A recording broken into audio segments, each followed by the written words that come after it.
Broke the story on local homestead tax credit fiasco. Expose the Evansville Redevelopment Commission excessive spending habits. Your community watchdog. CityCountyObserver.com is your online community newspaper dedicated to the progress of Evansville and Vanderburgh County. We're a nonpartisan publication providing insight into political issues and events that shape our community. We are a watchdog for you, the citizen. Check us out online, city-countyobserver.com. That's city-countyobserver.com. Tri-State Voices, an open discussion with area leaders on issues affecting communities throughout the Tri-State. Now, here are your hosts, Cheryl Musgrave and Mark Owen. Welcome to Tri-State Voices. I'm Cheryl Musgrave, and with me is co-host Mark Owen. Mark will introduce our guest, Dale Seitz. And thank you, Cheryl, and welcome.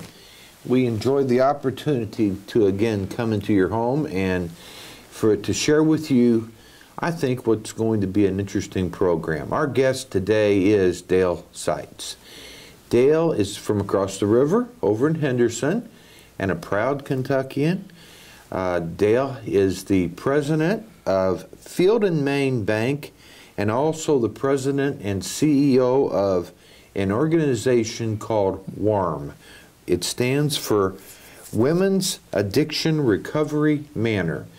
You're going to find this extremely interesting and a great half hour, and I am really pleased to introduce to you Dale Seitz. And Dale, tell us a little bit in introductory comments about what WARM stands for, what it is, and let's just have a little talk about it. And good to have you here. Thank you, Mark. Thanks for having me. WARM is a, once again, the Women's Addiction Recovery Manor in Henderson. I need to say, I think at the outset, that I'm one of the fortunate people to be in my 28th year of recovery from the disease of alcoholism, so it was a natural thing for me.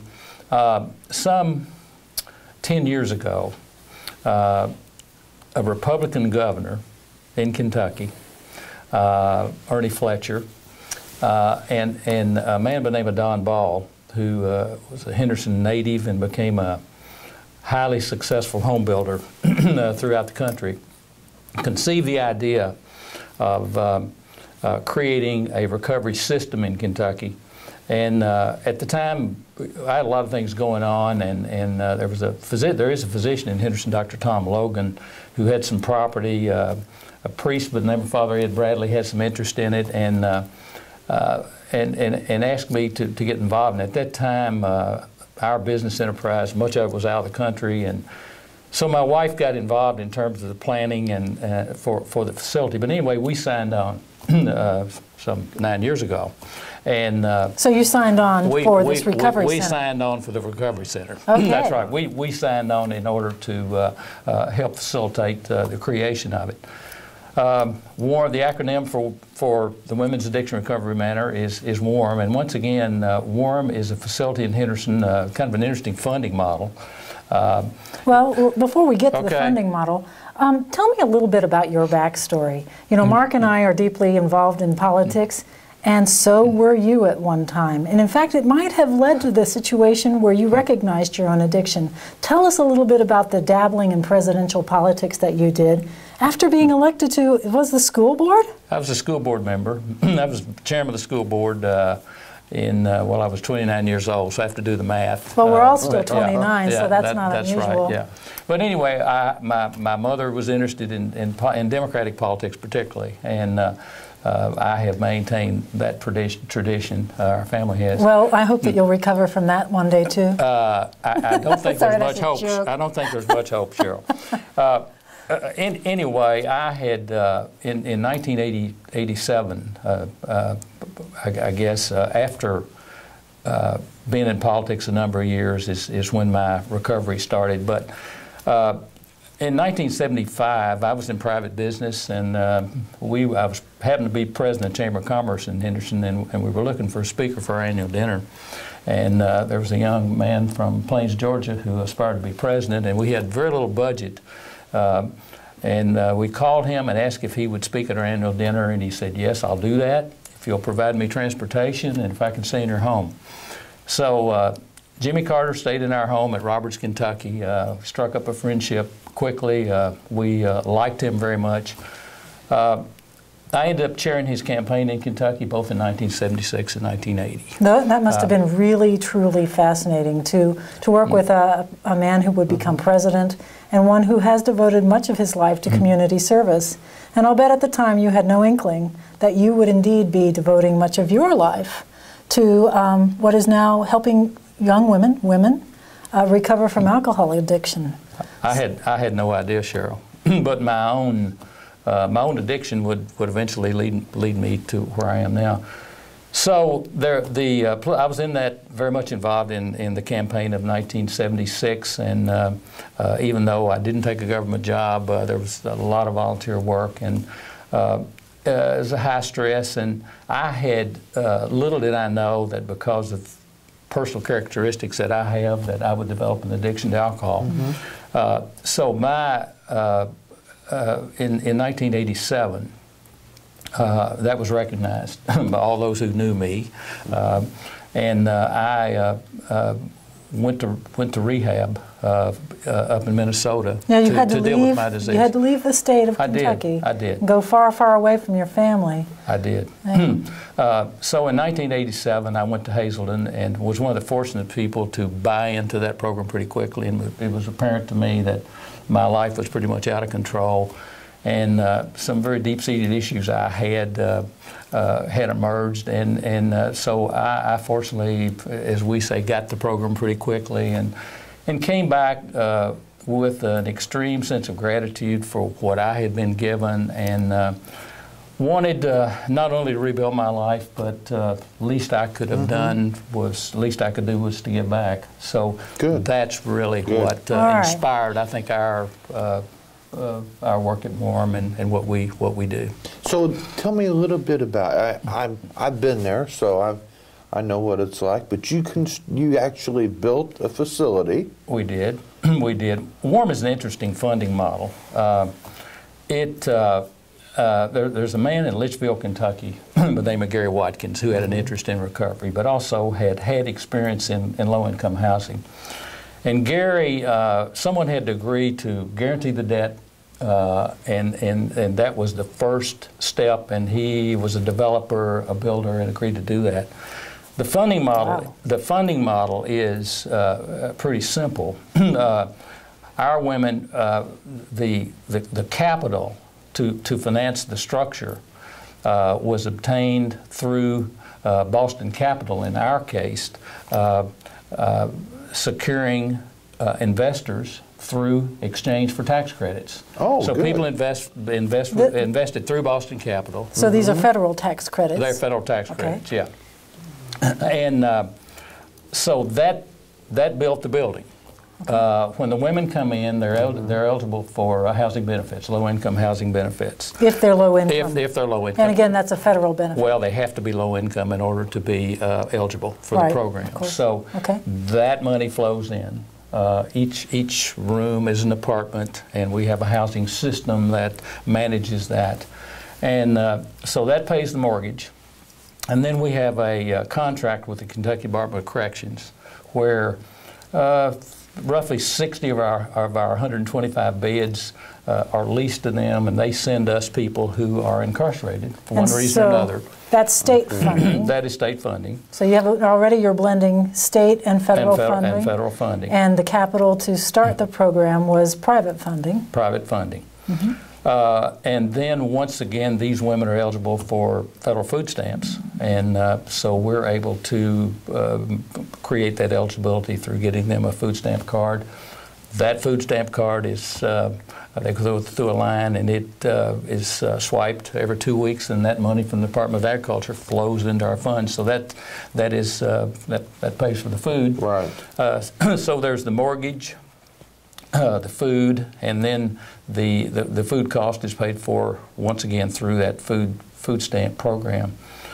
And then we get a one-time $250,000 grant from Kentucky Housing Corporation. So is that federal money flowing through the state coffers? That is. Okay. Yeah, that comes to us through a block grant, which flows through county government. Okay.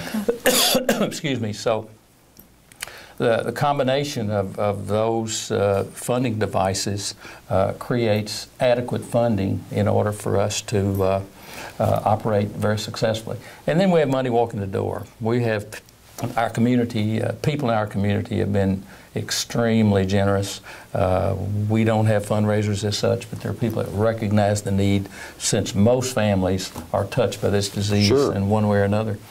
So it's a very fortunate funding process that causes us to be adequately funded, where we can focus on the program rather than spend our time raising money. And it's just a godsend. How many beds do you have there at Warren? We have about 125. 125. Roughly 125 beds. And tell us how the program works. A woman comes in. How long does she stay? What How happens? does it work? How does it work? What? Rehabilitation, in our mind, is purely education. So it's an educational program. Mm-hmm. Women come in a section that we call Safe Off the Streets, and they wear scrubs for a few weeks, and they're becoming acclimated to the program. There's a lot of self-help involved, so they are developing camaraderie. So they're in those scrubs, they're in class for a lot, and then they're in a dormitory configuration. They eventually go to semi-private rooms. They go into what we call a motivational track, which is continuation of the program. They trudge off campus to a classroom facility where they were able to get them out of the building, and they're involved in what we call recovery dynamics, which is purely education. So they're in that 3 months in that motivational track, and then finally they go to what we call phase 1, which is a continuation. They have more liberty. They're earning perks as they go through the program. And then finally phase 2, which is the last roughly 6 weeks to 2 months, which focuses on healthy relationships, if they need to be working on GED, nutrition. We help them learn to interview for jobs and do mock interviews, if you will, where they're videotaped and where we can go back and look at their interview process to help them. And then finally, they complete the program in roughly 6 months. If they wish to stay in the community, we have permanent housing. We have 32 apartments. We're about to begin construction for 32 more. Oh, wow, that's fascinating. Yeah, and so many of the women don't need to and really don't want to go back to their environments. Yeah. So you're bringing them in. You're allowing the women to take a cure from this terrible addiction, and then you don't just drop them off the cliff after they've finished the program. You're transitioning them into housing, which their benefits probably still allow them to qualify for. That's but right. then they're expected probably to go to get a job as well. Well, they have to get, if they live on campus, they have to have a full-time job and have to be drug and alcohol free. Incidentally, we're never cured. Well, we're in remission, and that's okay. But it's really important to say that those of us who are in recovery who suffer from this disorder, we consider never to be cured. We're in remission, and it's necessary for us to refresh our program on a perpetual basis in order to sustain our recovery. Does the program use the AA philosophy? It does. It's based on the 12 steps of Alcoholics Anonymous. Okay. That's the essential. That's the essential part of it. Part of it. Yeah. And essential element.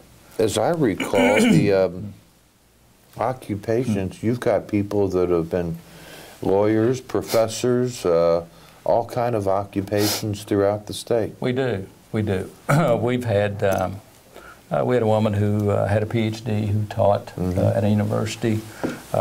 We have women who have completed nursing degrees and who've worked as nurses. We have people from every walk of life who've lost everything that they own. The disease has taken their lives, if you will. well, I know that there are many families who have a family member who is suffering from alcohol addiction. and they don't know how to help that person, and that person may be in denial.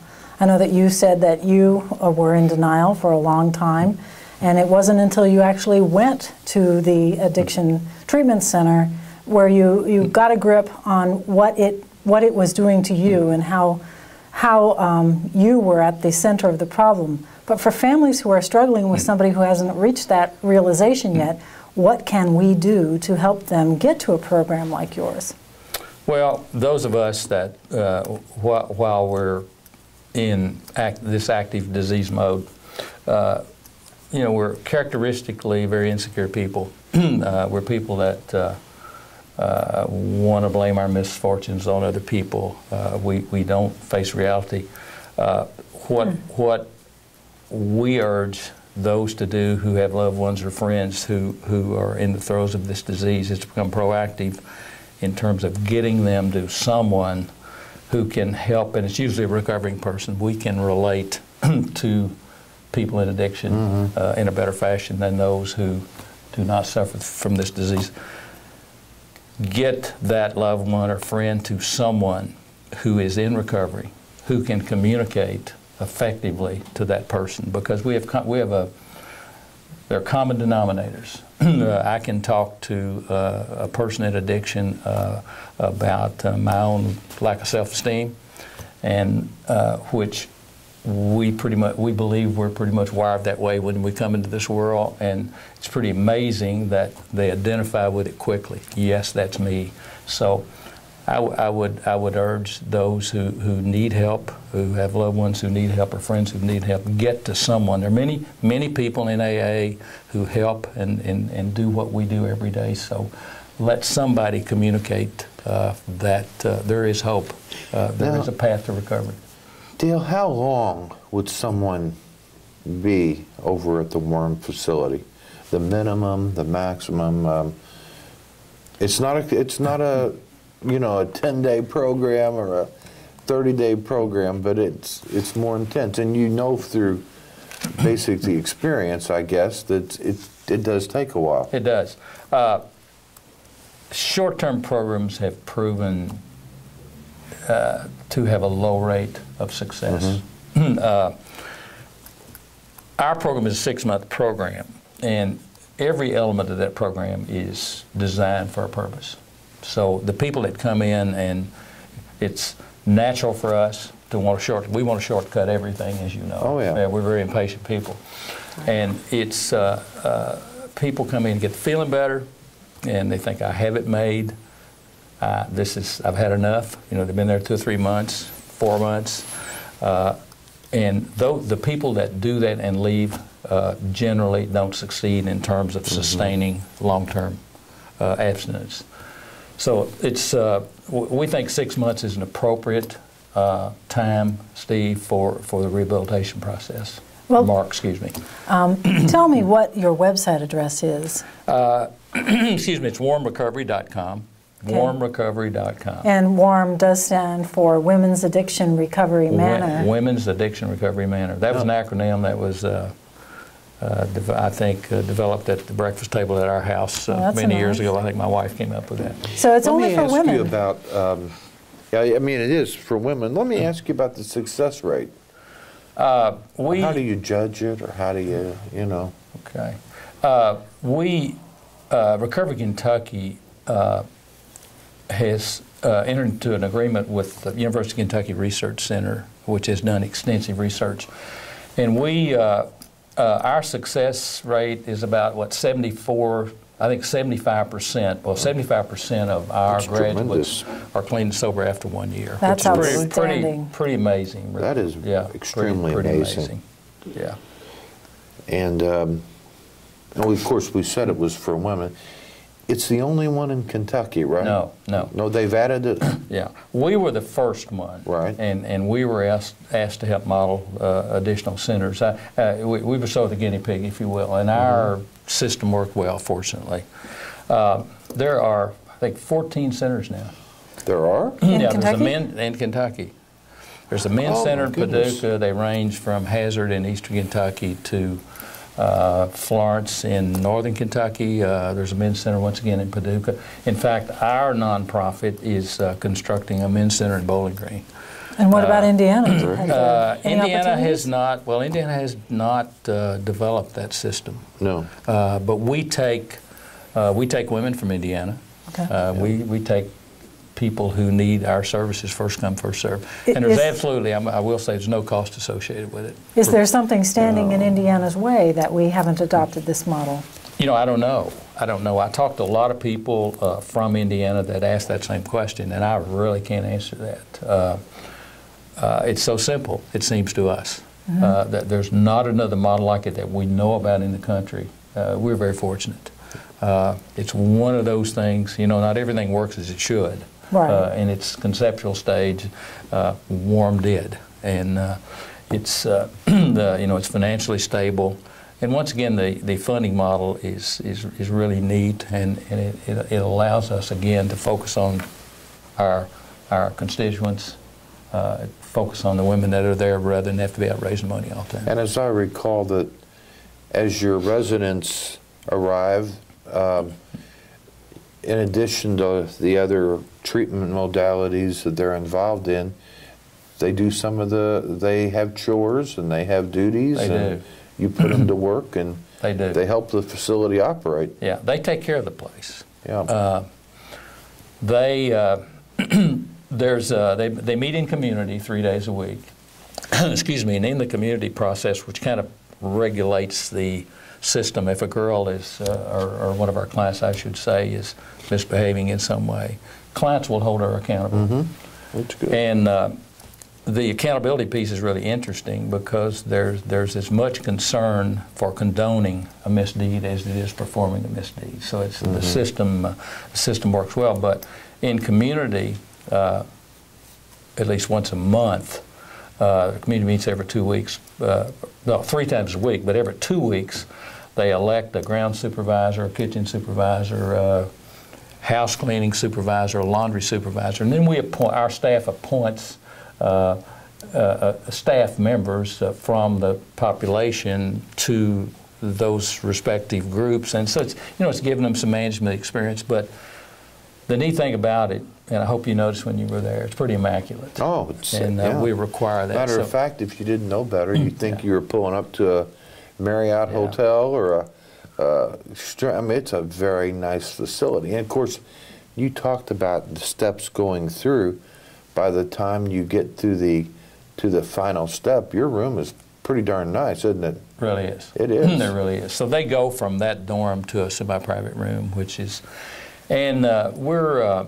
Well, let me ask about women with children, women who are single parents, but who need this treatment. What happens with their children or with other family members while they go to this treatment center? Well, they're generally in foster homes or with the grandparents or relatives. So that's a big commitment to come. Huge.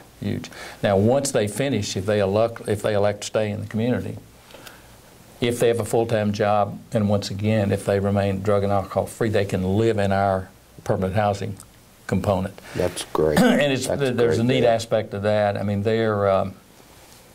while they're there, they're working toward home ownership. So we have a continuation, a sustaining program, helping them further learn to manage their financial affairs. And that's a truly wraparound service.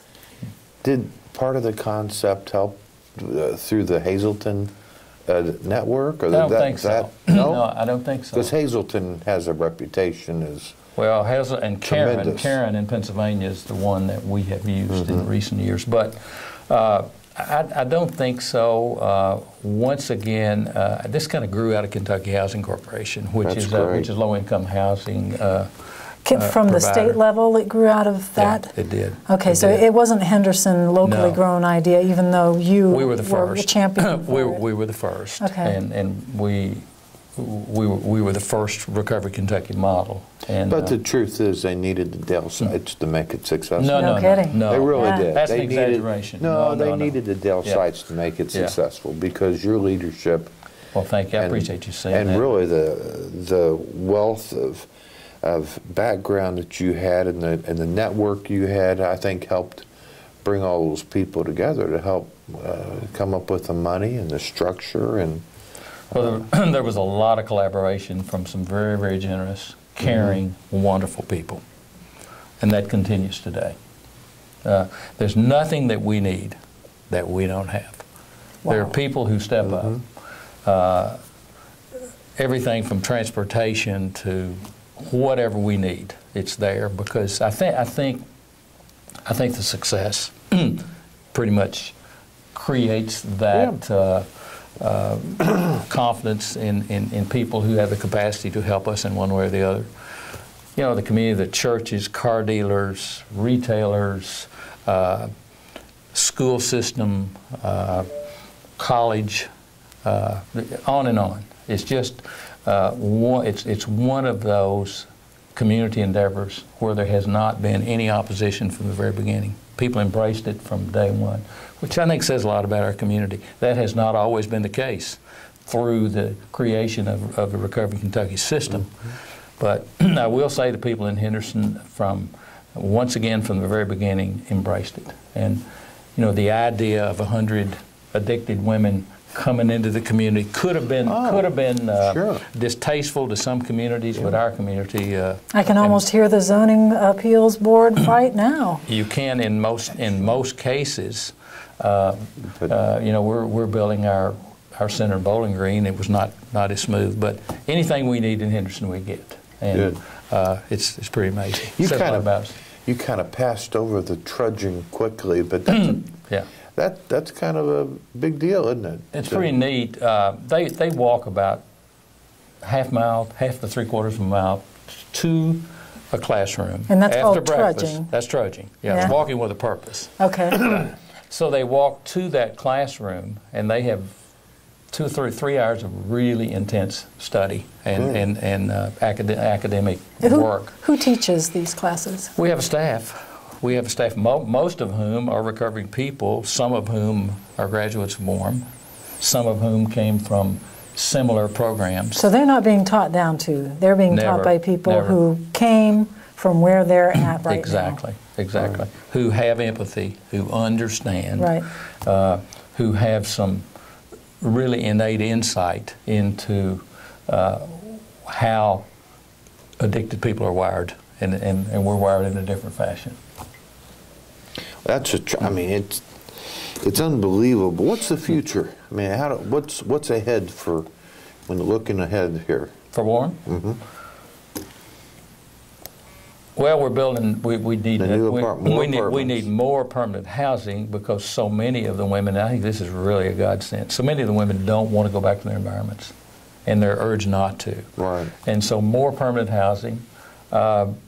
I don't know. I think eventually there may be more beds added.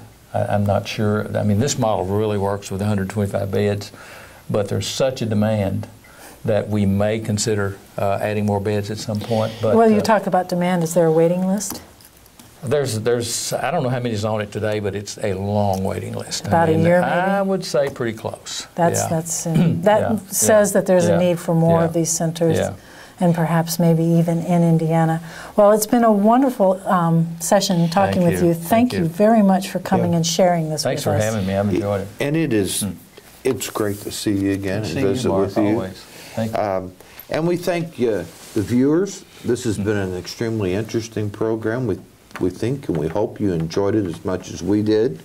You can watch us again on WTSN.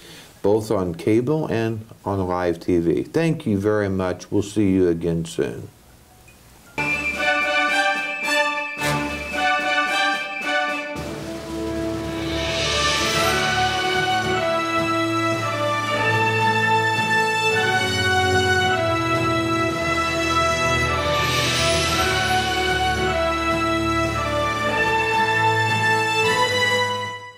This year in the Tri-State, 1 out of 8 people will be in an accident. Would you know what to do?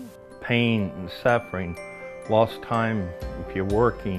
When you call Woods & Woods, you are not a statistic. You are our client, and we will fight to get the money you deserve. If you're in an accident, call Woods & Woods if you want justice.